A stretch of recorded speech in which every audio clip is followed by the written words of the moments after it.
Welcome to Engineering Influence, a podcast from the American Council of Engineering Companies. I'm Jeff Urbanchuk, your host, and today we're very pleased and excited to be delving into an issue that is of the top of mind to our entire industry, and that is the engineering workforce and the shortage we're seeing, and making sure the pipeline is filled for the next generation of engineers.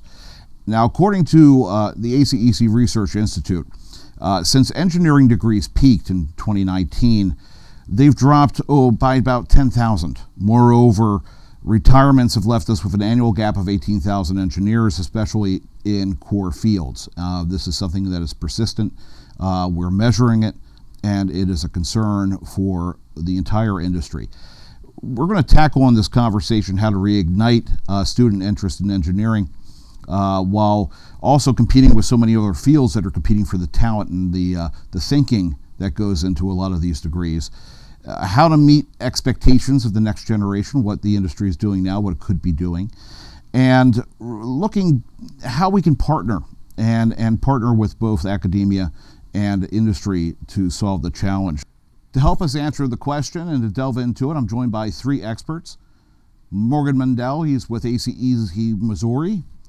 Dr. Joel Birkin from Missouri Science and Technology, and Shauna Erter with SCI Engineering for a bit of a moderated discussion here. And together we're going to tackle these questions and see some of the unique things that Missouri is doing right now to tackle the workforce shortage. So everyone, thank you again for joining us today. I really appreciate you joining us on the program. Thank you. Thanks, Jeff. So let's kick this off first, Morgan and Joel, with the project that's going on here. It's a new strategic partnership between ACEC Missouri and Missouri Science and Technology. Talk to us a little bit about what this is and frame that for us. Sure. We were invited in to kind of discuss what we saw as far as the workforce development by Morgan and ACEC to talk at one of the statewide meetings and conferences. And it really kind of came up that we had very similar interests and concerns. And at the same time, I was working with American Society of Civil Engineers, ASCE, nationally with all the civil engineering departments, and looking at some of the same trends at how our workforce just was not meeting the needs of the profession. And that's where the partnership kind of kicked off, from asking for a little bit of an informational talk from the academic side. Morgan and I started getting to go on how to fix it. And so, Jeff, how we got to where we're at today. My oldest son, who's 17, actually attended an engineering camp at Missouri S&T, and the board and the staff of ACEC Missouri had discussed this for a number of years. I mean, what can we actually do that's effective? What's sustainable? How do you fix the engineering pipeline? And if you look at your average ACECMO, you're talking about 2 staff people. It's a huge challenge that's taking place. And so when I took my son and dropped him off at engineering camp down at Missouri S&T, it kind of occurred to me, it was like, ACEC Missouri can't do this on its own. We don't have the time, the staff, the resources. But as I was dropping my son off, I'm watching this entire process. That they have people who bring, the kids into the dorms, and they've got the curriculum, and they've got the vans and the cafeterias to feed people. And so Dr. Birkin and I kind of hatched this idea out there that, hey, let's not just do the students, let's teach the teachers, and let's bring some teachers in to try and, put a sustainable aspect, into our Missouri's higher education system. You made a good point here related to the MOs. A lot of the time it is a small staff, and they're handling a lot of issues, policy issues at the State House. They're handling other events and things that happen from the association perspective, but then you have this large issue of workforce that is out there, and it takes a lot of thinking and a lot of manpower to really address the issue. How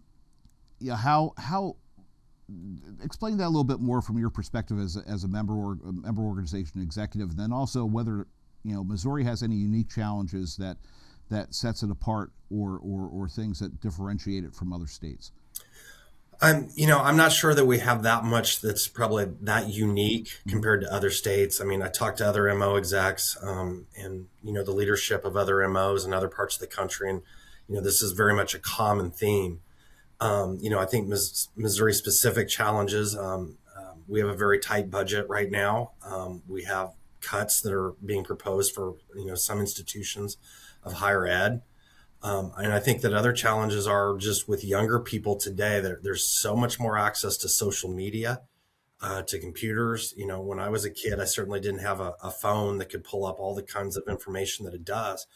And I think that makes any industry that's working to get people into it have to work that much harder, either through social media, through direct outreach, through programs like this. Yeah. It's interesting because a couple weeks back we had an event during Engineers Week on the Hill, and we had someone from the Education and Workforce Committee who is also an academic who came in and talked to us. And one of the things they really drove home, and what kind of fed into this conversation we're having here, is the fact that there's a window of time, it seems, at least in this individual gave us kind of his perspective, that there's a certain period of time when kids are young that engineering and the sciences and everything is still an abstract term because they don't know all the intricacies of math and everything like that, but they understand it in an abstract sense and they're very interested in it, and they see that there's a future in it. They're creative, and then all of a sudden, the parents don't see or don't understand what engineering is, and they don't recognize it as a career path, and then the teachers aren't equipped to help nurture that interest and keep that going. So a partnership where you're focused on teaching the teachers seems to be a great way of addressing that issue right there at the heart of it. Joel, what would you think about that? Yeah, that's one of the big pushes that we'll talk about today is changing the narrative that engineering is not a math and science field. It utilizes math and science, but we're problem solvers and we make the world a better place. We invest our time and talent into our communities, through projects to improve those. And I think if we kind of take that message through teachers and to our students, hopefully we can get more students earlier in the pipeline that are interested in truly making a difference again in their community and making the world a better place as far as the overall scope. And yes, you need math and science, but it is not a math and science degree. Sean, I want to bring you into the conversation both as a board member at ACEC Missouri and then also as a firm leader yourself. What are you seeing in terms of competition for talent and kind of the new next generation, or what the young engineers are looking for in the industry, and how you're addressing securing that pipeline of future talent for your firm?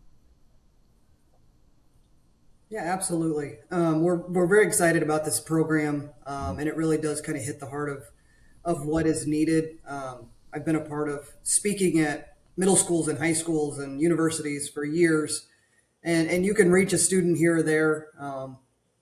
You get one that you can mentor, but it's a long path and it's slow. And right now, talking about the shortages that we have, it's just not enough. And so this is great. What we're seeing right now is, I mean, obviously you talked about the shortage in engineers that are in the industry, ones that are coming out of the university. When we're making offers to students coming out of the university, they may have 7 or 8 different job offers. It's all of our firms competing for the same person. And then even when they are in the industry and they've been working for a few years, maybe it's 3 or 4, or maybe it's 10 years, it's still all of our companies competing for the same person. And we're just taking that person from one company to another. Everybody's trying to fill the same void. Personally, we've had multiple engineering positions that we've had open for 2+ years because we cannot find the talent to fill the void. And that is a detriment to our company. It's a detriment to the industry. And it's changing the way we have to do business. And it's definitely an issue. And like Joel said, if we can get to these kids earlier and help them understand that it's math and science and it is those things, but that's not the key to it. It's creativity. It's thinking outside the box. It's coming up with solutions. That's what they want to do. But a lot of them, again, the teachers and the counselors aren't aware that that's really what engineering is. They think engineering, if you didn't have the top SAT score, you probably shouldn't even apply to an engineering school because you're not going to be able to do it. Yeah. And that's not the truth. And we need them to understand that instead of directing kids away, is directing them into it and letting them look at it, let them understand it, let them see what it is. And by engaging these teachers so that they're better equipped to answer the kids' questions and to do programs during class, that's what we're hoping to be able to provide. Yeah, anecdotally, my brother's a teacher in Pennsylvania, and he teaches what used to be considered shop, wood shop, and kind of the hands-on, just building things out of materials, and then they changed it to STEM, and they put an engineering component into it, and they're trying to bridge that gap in his school district to try to get science and technology, engineering into that, so they can open that up. But before that program existed, there really was no early education in engineering, and it really does show that the importance to get to the teachers to teach them about what engineering is and how it's a valuable career path for their students. So let's dig into that Teach the Teacher camp, Joel. So give us a little bit of breakdown of how that works and how you have that structured. So we have a very active summer camp program here, but it's, again, mostly focused on students coming in.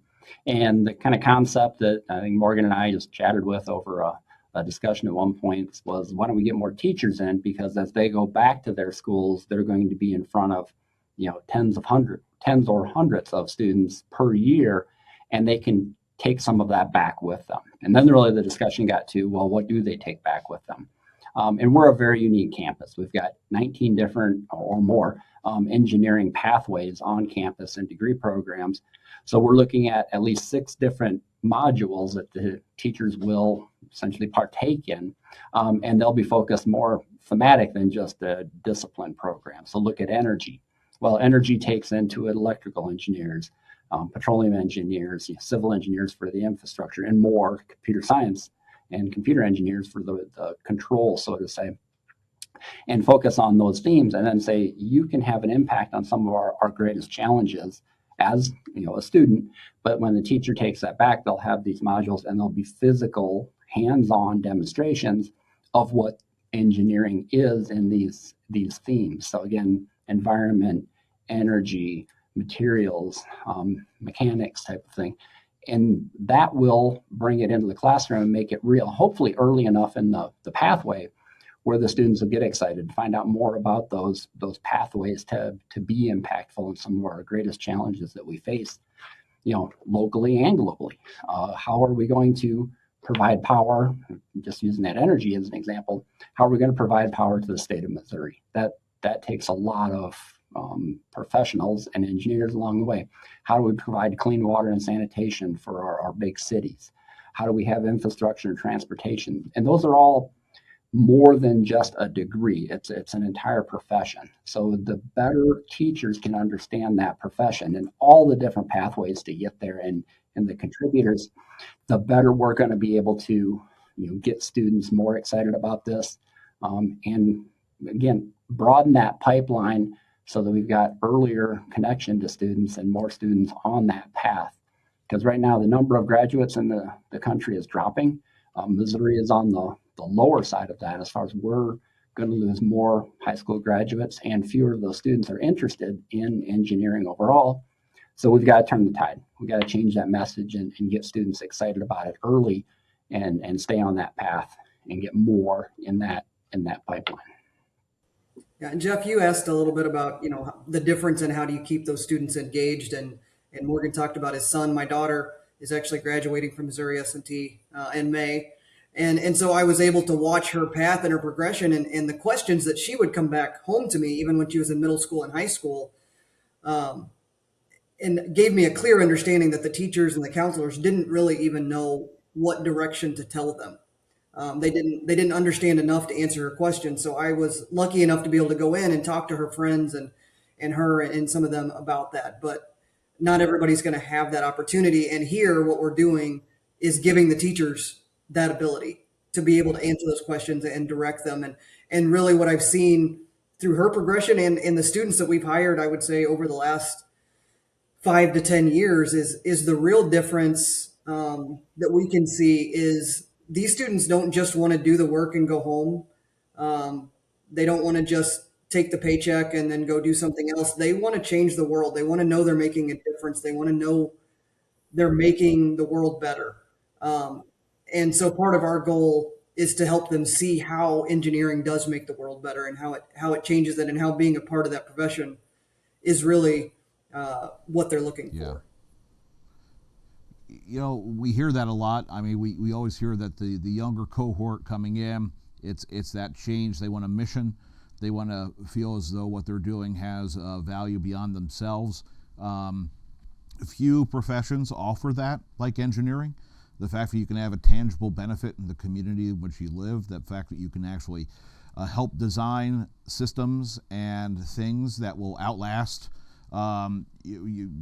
outlast your career. You're gonna look back and show kids and grandkids what you did in terms of infrastructure. So it is really getting that message across.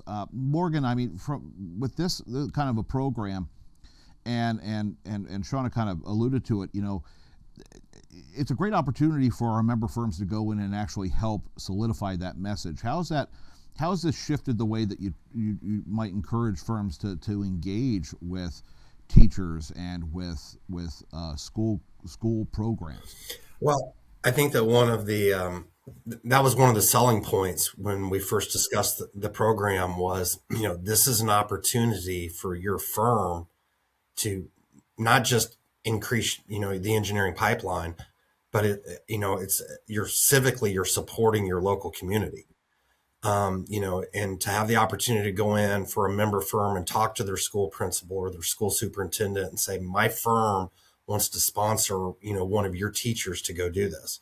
So, you know, I think that has changed that. You know, we do have a number of firms that are going into the schools, like Shauna had said. But, you know, in the state of Missouri right now, we have record transportation funding. All I hear about is how busy, you know, these engineering firms are. And I see them do things. But, you know, as Shauna had said, you know, you go in, you do it one time and you hit one or two, maybe if you're lucky.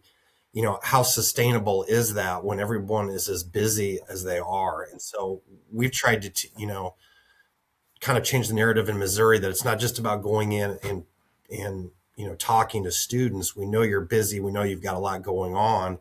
We need you to, you know, open your checkbook and, you know, let's put a true program in place and make this happen. You know, and my commitment to Dr. Birkin was we would raise sponsorships or scholarships for at least 20. We've already had 27 firms step forward. I mean, we're already ahead of the curve. There's been a lot of excitement about this. And I think that our members see, you know, the value in both, you know, the civic side, supporting their local community, supporting their local school system, and at the same time being able to fill the engineering pipeline and hopefully increase more graduation of future engineers. That's fantastic. The fact that you were able to get so many firms so quickly. And Shauna, if you could add to that, I mean, what would you say to your peers in the industry to say, you know, why they should get engaged with this, why they should help support a program of this type to help fill that future pipeline of engineering workers? Yeah, absolutely. You know, I mean, I don't think there's an engineer on the planet or that's going to listen to this that doesn't want to help and doesn't understand the need. And I'm sure just like I was before this program really kind of came to light, struggling to understand how I could make a difference, trying to go into the schools, trying to be a part of organizations and committees, but just not feeling like you're getting traction. And this program gives you an opportunity, not only with your financials, to be able to sponsor a teacher, but you can turn this into whatever you want. So, you know, for our firm, the teacher that we sponsor, you know, we plan to have them come into our building and learn about what we do and go meet them at their school and talk to their students and really get engaged with that teacher for the length of their career and get that connection to them. And so not only does it solve a problem, but it gives your firm the feeling that you're making a difference. You're doing what you can, and it gives you a connection to, instead of just one or two students, a teacher who's, like I said, teaching multiple classes every day. And that's all I think any of us want to do is solve problems. That's who we are, and this gives us a chance to solve a problem. I mean, it's a great solution because I mean, a lot of the times, the teachers, they, knowing a few teachers myself and middle school teachers, they're always looking for something, course curricula or materials that they can present to their students. It's not a lack of interest; it's a lack of having anything on hand to use or having the background to use it. They're eager to have it, and if our industry can help supply it, it's a great way just to solve and to fill an existing demand that we may not immediately realize. So having a program like this that does take it away from the firms, because our firms do a fantastic job, especially during Engineering Week, E-Week every February, getting out there and doing events, but it can't be a 1 week a year touch point. It's got to be a constant thing. And a program like this definitely helps drive that always on presence. Morgan, do you think this could be a part of a kind of a pilot program for other MOs to emulate? I mean, how do you think this could scale nationwide with ACEC and the Federation being a distribution channel? Well, I definitely think it can be scaled out. In fact, it would be my goal of, once Dr. Burke and I and our partners at MoDOT, we get one or two of these under our belt. I think that, not to speak for Dr. Birkin, but I think we would both definitely be willing to share the lessons learned and to go into other MOs and other parts of the nation to try and scale this up, because, we can do a great bang up job in Missouri and increase our numbers, but it's still the tip of the iceberg. We have to look at this program. We have to look at this challenge and this problem from a national perspective as well, not just at the state level. Yeah, and it's going to take time. I mean, this is a problem that has grown over a period of time, and it's going to take a period of time to address and solve. It's not an overnight solution, but it's the kind of thing once you establish and you grow over time, it becomes an integral part of a curricula for any teacher out there who's looking to help kids and their students kind of figure out what their future is going to be. I guess what's the next step here? Because you do have a lot of firms that are engaged. You have a program set. Joel and really the whole group. I mean, how do you want this to evolve and grow? Well, we're looking to get the first one off the ground first. So once we successfully do that, then we'll grow it. But one of the commitments we asked for early on, and Morgan helped us push through to the companies, and Missouri Department of Transportation as the core funder so far, was that this was going to be like a 3-year effort, that we weren't going to do this once and then scramble to hope we can do it again. So we are planning to repeat this, and to get the teachers on campus is going to be big. So to share, that understanding that yes, we're a theory-based and we have, math and science in our curricula, but they're going to be able to come here. They're going to go into an experimental mine. We've got a, mining engineering here, and they'll go on the mine. They get to see a nuclear reactor. They'll get to see full-scale infrastructure testing and how we build things with 3D printing of concrete.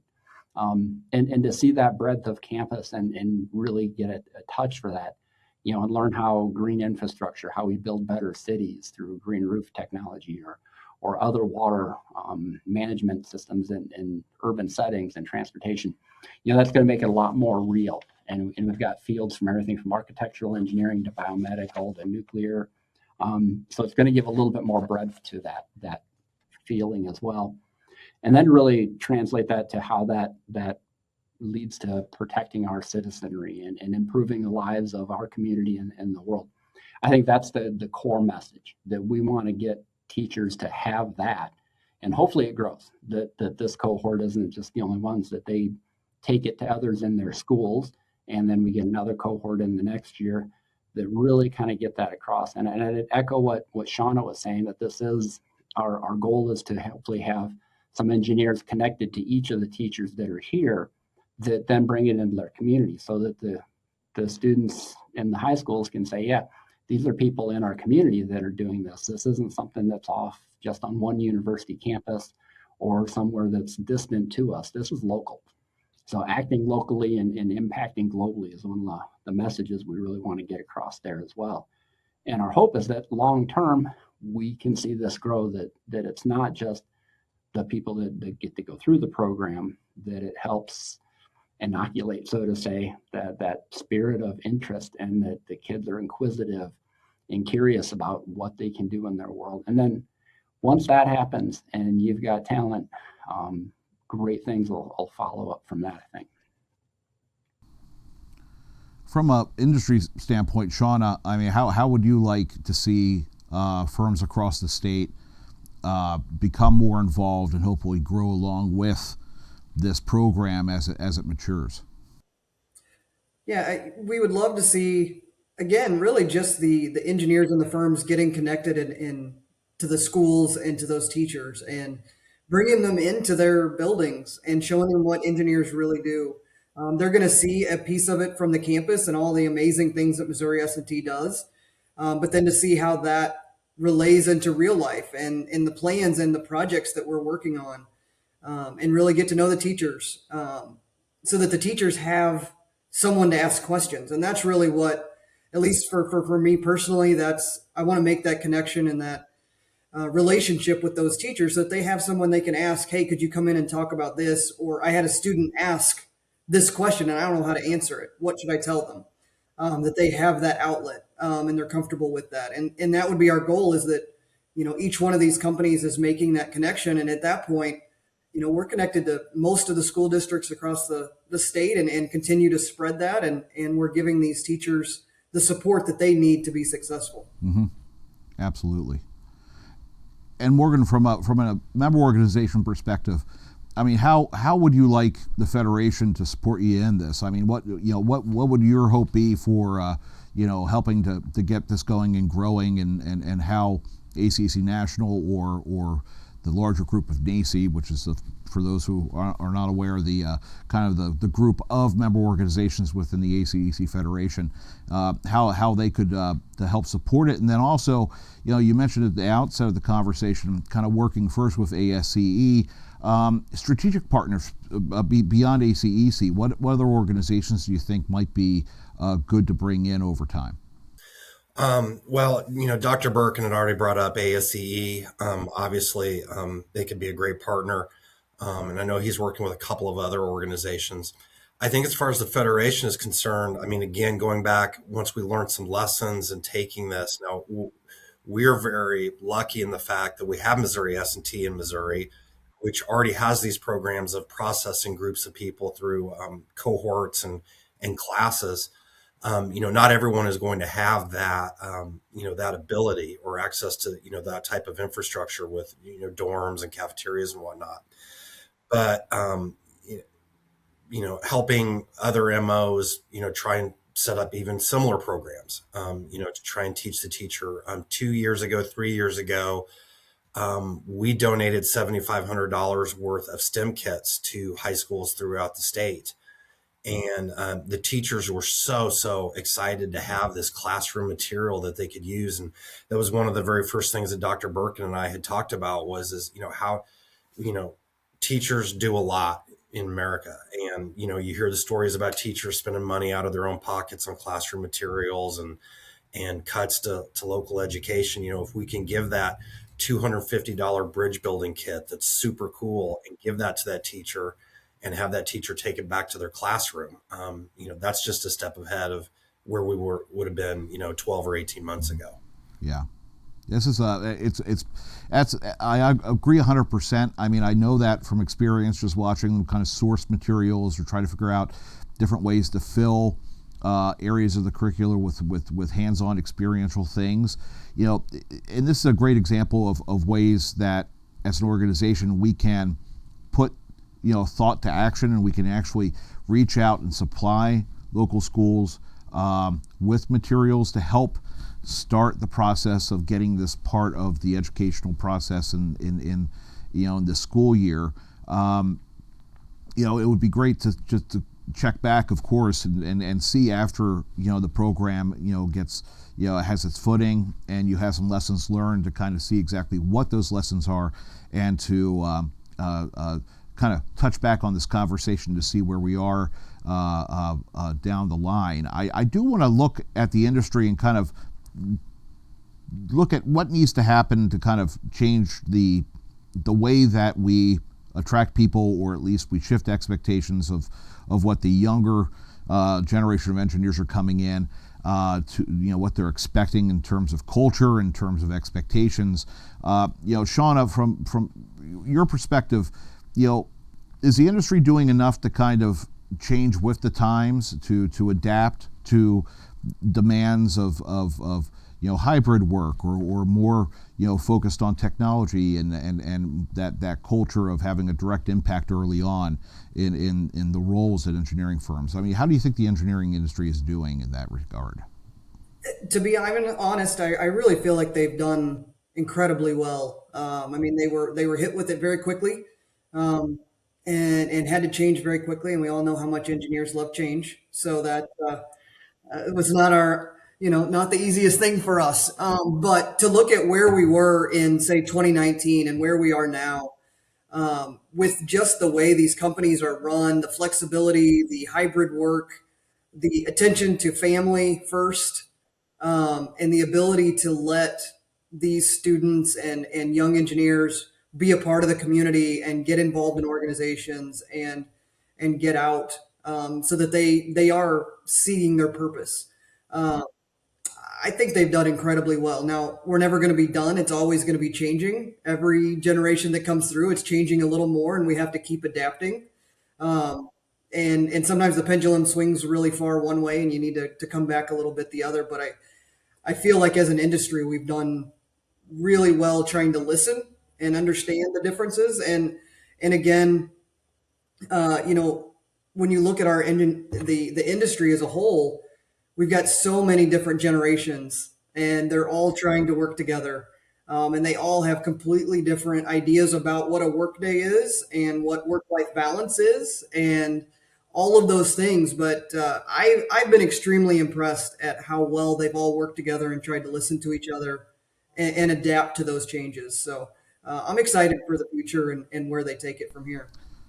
And Joel, if you could build on that from your perspective in the academy. So one of the kind of the pushes, within this whole context is that message matters, and to change that narrative of what our profession is. And like Shauna was saying, it's more welcoming to a wider variety of people too. And we need to get all the talent we can on board.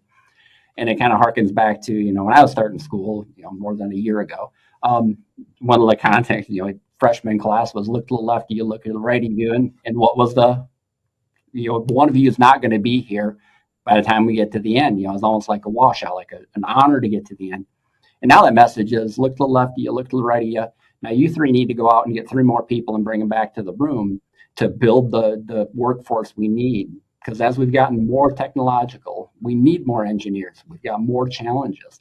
We're facing global challenges. We need more people that are capable to do impactful work like this.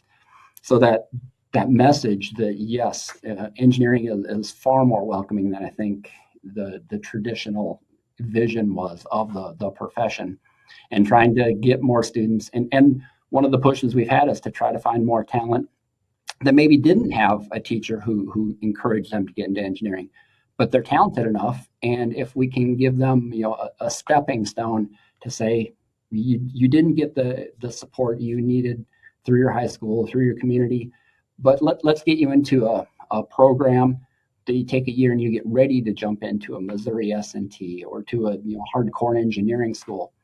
And I think that's, like Shauna was saying, that's where the profession can also maybe kind of check our humility a little bit and start to say we do make a difference in our community and broader, and to try to encourage more people to step up and again make a difference like that. And you do have to have the technical capabilities to solve some of the problems we have. And we're solving the grand challenges of our planet at a local scale many times, and some of the wicked problems. And that's a definition of some of the things that we're facing with resilience in our infrastructure, through to the future of energy. How are we going to do all of that?